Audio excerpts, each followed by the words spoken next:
முதல்ல நம்ம என்ன சொல்லணும்னா, நம்ம நிதி அமைச்சர் அவர் ஒரு தமிழ்நாட்டை சேர்ந்தவர்.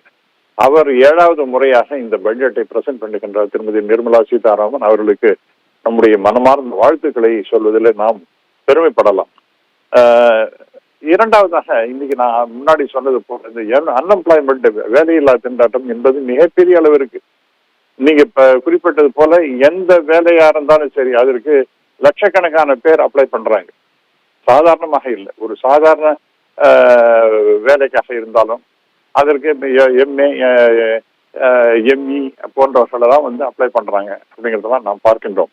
இந்தியாவுடைய மிகப்பெரிய பிரச்சனையாக மற்றதெல்லாம் அதை செய்வோம் இதை செய்வோங்கிறத தாண்டி மிக முக்கியமானது என்னன்னா, இந்த வேலையில்லா திண்டாட்டம் என்பது மிக மிக சீரியஸான இஷ்யூ. வேலை இன்னைக்கு எவ்வளவு பர்சன்டேஜ் அப்படின்னு பார்த்தீங்கன்னா, அரசாங்கம் சொல்லுகின்ற புள்ளி வரும் என்று பார்த்தீர்கள் என்றால் அது ஒரு ஹாப்பஸான ஒரு ஏதோ ஒரு அவசரத்தில் அடி தெளிச்ச கோலம் போல ஒரு 4.8 அப்படின்னு அன்எம்ப்ளாய்மெண்ட் சொல்றாங்க. But actually international labour organisation இருக்கு, அது சில கைட்லைன்ஸ் கொடுத்திருக்கின்றது. அதன்படி நீங்கள் அன்எம்ப்ளாய்மெண்ட் எவ்வளவுன்னு ஒர்க் அவுட் பண்ணீங்கன்னா அது செய்வது என்பது சிஎம்ஐஇ என்கின்ற தனியார் நிறுவனம்.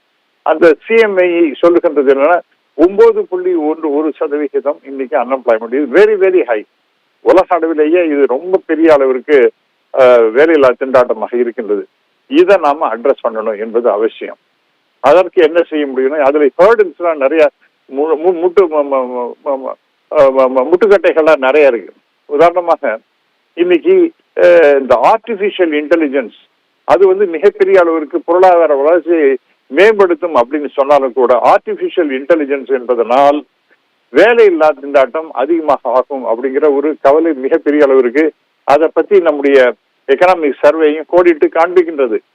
அந்த ஆர்டிபிஷியல் இன்டெலிஜென்ஸ் வந்தால் அதனால் வேலையில்லா திண்டாட்டம் அதிகமாக ஆகக்கூடாது. அதற்கு தகுந்த முறையிலே இந்த வளர்ச்சி என்பது இருக்க வேண்டும் என்று சொல்லுகின்றார்கள். பட் இன்னைக்கு போகிற வேகத்தை பார்த்தா எல்லா இடத்துலையும் ஆர்டிபிஷியல் இன்டெலிஜென்ஸ் என்பது வந்து கொண்டிருக்கின்றது. ஆகவே இது வந்து எந்த அளவுக்கு பாதிக்கும் அப்படிங்கிறது தெரியல.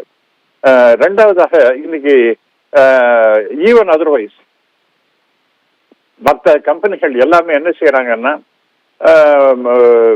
இதுக்கு முக்கியத்துவம் கொடுக்குறாங்க. அதாவது ப்ரொடக்டிவிட்டியை இம்ப்ரூவ் பண்ணணும் அப்படின்னு.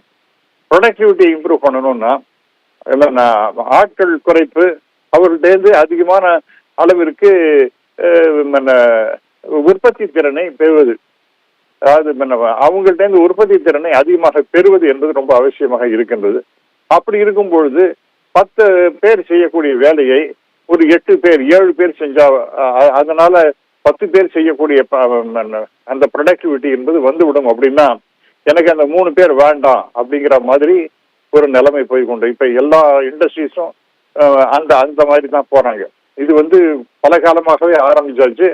இது தொடர்ந்து நடந்து கொண்டிருக்குது. ஆகவே lesser the number of people, more should be the productivity அப்படிங்கிற மாதிரி ஒரு தாரக மந்திரமாக இந்த இன்னைக்கு இண்டஸ்ட்ரீஸ் போயிட்டு இருக்கு. மூன்றாவதாக, இந்த எக்கனாமிக் சர்வேல சொல்லப்படுவது என்னன்னா, நிறைய தொழிற்சாலைகள் உருவாக வேண்டும். அது எப்படி இருக்கணும்னா மோர் லேபர் இன்டென்சிவ். இதெல்லாம் தான் ரொம்ப காலமா பேசிட்டு இருக்கோம். நிறைய இண்டஸ்ட்ரி வேணும்னு சொல்றோம். ஆனால் அதனால வேலை வாய்ப்பு கிடைக்குமா அப்படின்னு பார்த்தீர்கள் என்றால் அது ரொம்ப ரொம்ப குறைவாக இருக்கின்றதாகவே இப்பதான் அவர்களுக்கு திடீர்னு ஞானோதயம் வந்திருக்கு. லேபர் இன்டென்சிவ் இண்டஸ்ட்ரீஸை தொடங்க வேண்டும் அப்படின்னு இந்த எக்கனாமிக் சர்வே சொல்வதாக நாம் பார்க்க முடிகின்றது. ஆகவே அது அப்படின்னா என்ன, மேனுஃபேக்சரிங் சைடில் வரணும். மேனுஃபேக்சரிங் சைட்லேயே நான் முன்னாடி சொன்னது போல, அதாவது பழங்காலத்தில் ஒரு 20-25 வருஷத்துக்கு முன்னாடி டாட்டாலாம் அந்த கம்பெனிகள்லாம் நிறைய பேருக்கு வேலை கொடுத்துட்டு இருப்பாங்க. ஆனால் அதெல்லாமே அங்கேயே குறைச்சு lower number of people, higher should be the productivity அப்படின்னு ஆரம்பிச்சாங்க. அதே போல இப்ப லேபர் இன்டென்சிவ் யூனிட்ஸை கொண்டு வரணும் அப்படிங்கிற மாதிரி பேசுகின்றார்கள். இது ரொம்ப ரொம்ப அவசியமாக இருக்கின்றது. அடுத்த ரொம்ப முக்கியமான விஷயம் ஏழ்மை. நாம் வந்து இந்தியா உலகத்திலே 5வது பொருளாதார நிலைமைக்கு இருக்கின்றோம் அப்படின்னு நாம பேசிட்டு இருக்கோம். இந்தியா, எஸ், அது உண்மை, அது பொய்யல்ல, உண்மைதான். இந்தியா வந்து உலக அரங்கிலே 5வது பொருளாதார நிலை எய்தி இருக்கின்றோம் என்பது ஒன்றும் சந்தேகம் இல்லை.